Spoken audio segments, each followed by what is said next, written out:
Rating sa mga drawing ninyo. Let's go! Palate Lods, first time ko mag-draw ng Shih Tzu. It's the wrong.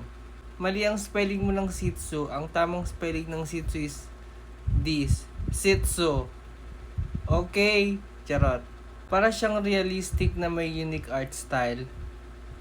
Amazing. At dahil dyan, I will rate your drawing a 9.7 out of 10. Parade po, first time lang ko lang mag-parade. Goodness gracious, ikaw yung nag-shoplift. Girly, very timely. I will rate this 8.9 out of 10. When kaya mapapansin? Ngayon na, right now. Justin Bieber, very handsome. Alam niyo ba kaedad ko lang si Justin Bieber? Yes, of course. Malinis ang pagkakagawa. And kuwang-kuwa yung face ni Justin Bieber. 9.5 out of 10. Pwede po painting, parade po. Ay, sorry, drawing lang yung nire-rate ko. Next. Charot.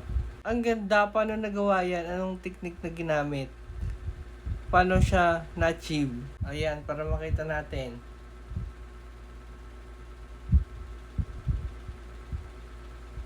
Mesmerizing.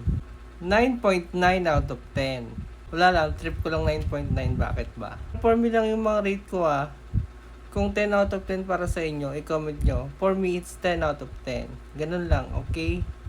Recent lang pa-rate TY. Ang formal naman po ni Jason. So handsome. I will rate this 10 out of 10. Deserve. Shoutout sana kita kaso lang, hindi ko mabigkas yung name mo. Like, shush. Sorry, it's my fault. How about this? Maganda siya.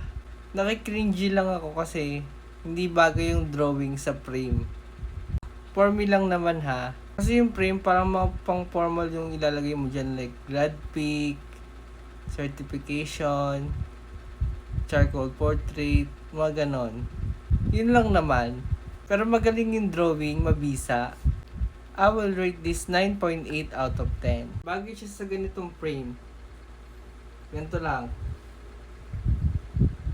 Hindi na makita. O yan, kita na.